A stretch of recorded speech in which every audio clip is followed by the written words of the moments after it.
सामान्य चला। कहानी की शुरुआत होती है 21 मई 2015 के भारत के गृह मंत्रालय के गजट नोटिफिकेशन द्वारा, जिसमें इस बात का प्रावधान हो जाता है कि अब दिल्ली के उपराज्यपाल पुलिस, भूमि, लोक व्यवस्था के अलावा सेवा के मामले भी देखेंगे। अब ये सेवा का मामला या सर्विसेज मैटर क्या है? तो दिल्ली राज्य क्षेत्र के अंतर्गत सरकारी कर्मचारियों की ट्रांसफर पोस्टिंग के मामले जो पहले दिल्ली सरकार देखती थी, 2015 में गजट नोटिफिकेशन के माध्यम से केंद्र सरकार ने यह पावर उपराज्यपाल को दे दी। किससे छीनी गई यह पावर? चुनी हुई सरकार से। और किसको दे दी गई? उपराज्यपाल को। और उपराज्यपाल कौन है? केंद्र सरकार के प्रतिनिधि। मतलब इनडायरेक्टली ये पावर किसने ले ली? केंद्र सरकार ने ले ली। कहानी में टकराव यही होता है कि एक निर्वाचित सरकार यह आरोप लगाती है कि यह उसकी अधिकारिता को कम करने का प्रयास है, इसलिए उपराज्यपाल को जो गजट नोटिफिकेशन के द्वारा एक्स्ट्रा पावर सर्विसेज मैटर में दी गई थी, उसको दिल्ली सरकार ने, निर्वाचित सरकार ने हाईकोर्ट पे चुनौती दी।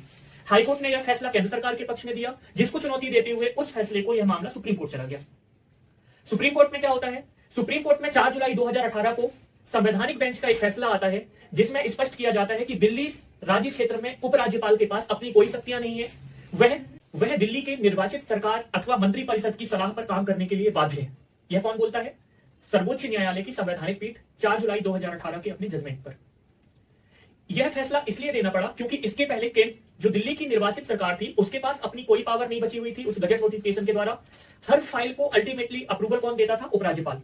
तो यदि कोई नीति बनाना है तो सरकार के स्तर पर नहीं बनती थी, वह उपराज्यपाल के स्तर पर बनती थी। इसी मामले में सर्वोच्च न्यायालय ने अपनी संवैधानिक पीठ में 4 जुलाई 2018 को एक जजमेंट दिया और उन्होंने बोला कि अब हर फाइल उपराज्यपाल को भेजने की जरूरत नहीं है। जो राज्य की निर्वाचित सरकार है वह अपने स्तर पर यह फैसला ले सकती है। पुनः 2021 में दिल्ली सरकार से संबंधित एक संशोधन अधिनियम केंद्र सरकार ने भारतीय संसद में प्रस्तावित किया, जिसे भारतीय संसद ने स्वीकार कर लिया। इस अधिनियम के कानून बनने के बाद पुनः 2018 से पहले की स्थिति लागू हो गई, जहां हर एक फाइल को अल्टीमेटली उपराज्यपाल अप्रूव करते हैं। 2021 में बने इस फैसले को भी दिल्ली सरकार ने सुप्रीम कोर्ट में चैलेंज किया। अभी इस याचिका पर सुप्रीम कोर्ट ने सुनवाई नहीं की है। इसके बाद बारी आती है सर्विसेज मैटर की। सर्विसेज मैटर एक्चुअली 2018 में जो सर्वोच्च न्यायालय ने अपना जजमेंट दिया था, वह उपराज्यपाल जो अल्टीमेटली अप्रूवल देते थे हर मैटर को, उससे संबंधित फैसला था। बाकी जो बचे हुए मामले थे वह रेगुलर बेंच के पास, संवैधानिक बेंच ने ट्रांसफर कर दिए। रेगुलर बेंच के पास एक फिर मैटर आया, वो था सर्विसेज का मैटर। क्यों आया सर्विसेज का मैटर? क्योंकि 2018 के जजमेंट में सुप्रीम कोर्ट ने यह क्लियर नहीं किया था कि सर्विसेज मैटर किसके पास रहेगा, राज्य सरकार के पास रहेगा कि उपराज्यपाल के पास रहेगा, जो केंद्र सरकार के प्रतिनिधि है।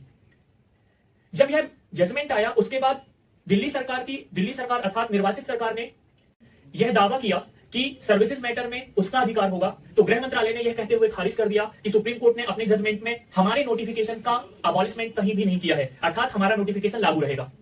दिल्ली की निर्वाचित सरकार पुनः इस मामले को लेकर सुप्रीम कोर्ट जाती है। सुप्रीम कोर्ट की 2 जजेस की रेगुलर बेंच इस पर खंडित फैसला देती है और 3 जजों को भेजती है। 3 जजेस की बेंच इस मैटर को संवैधानिक बेंच के पास फिर भेज देती है। दिल्ली की सरकार में दूसरी बार संवैधानिक बेंच का गठन होता है दिल्ली की सरकार के निर्णय के लिए। अल्टीमेटली नवंबर 2022 में इसमें सुनवाई शुरू होती है और 11 मई 2023 को इसमें फैसला आता है। इस फैसले में स्पष्ट कहा जाता है कि दिल्ली में विधानसभा है, दिल्ली के कानून व्यवस्था बनाने के लिए उसकी अपनी विधायिका है, इसलिए और चूंकि संविधान के अनुच्छेद 239AA इसमें सेवा का मैटर स्पष्टतः राज्य सूची का विषय है और केंद्र सरकार को सिर्फ 3 मैटर मिले हुए हैं, भूमि, पुलिस और लोक व्यवस्था। इसके अलावा सारे काम दिल्ली सरकार एक सामान्य राज्य की तरह करेगी और राज्यपाल एक सामान्य राज्य की मंत्री परिषद की सलाह पर काम करने के लिए बाध्य होंगे। मैटर क्लियर था? नहीं गुरु, मैटर अभी यहीं से शुरू हुआ। अब मैटर यहां से कैसे शुरू हुआ?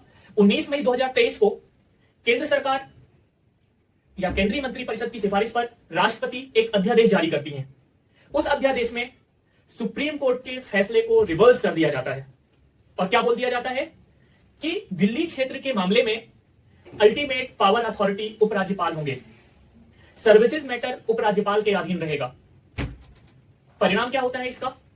परिणाम यह होता है कि 20 मई से सुप्रीम कोर्ट में समर वैकेशन स्टार्ट हो जाती है, जिसके कारण 1 जुलाई के आसपास इस अध्यादेश को दिल्ली सरकार पुनः सुप्रीम कोर्ट में चुनौती देती है।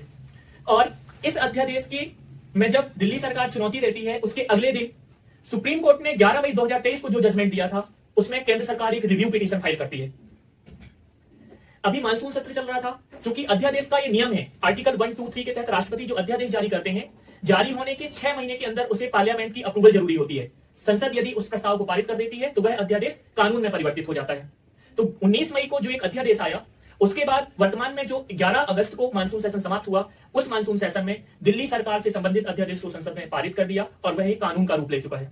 वर्तमान स्थिति यह है कि अल्टीमेट पावर अथॉरिटी दिल्ली की कौन है? लेफ्टिनेंट गवर्नर है।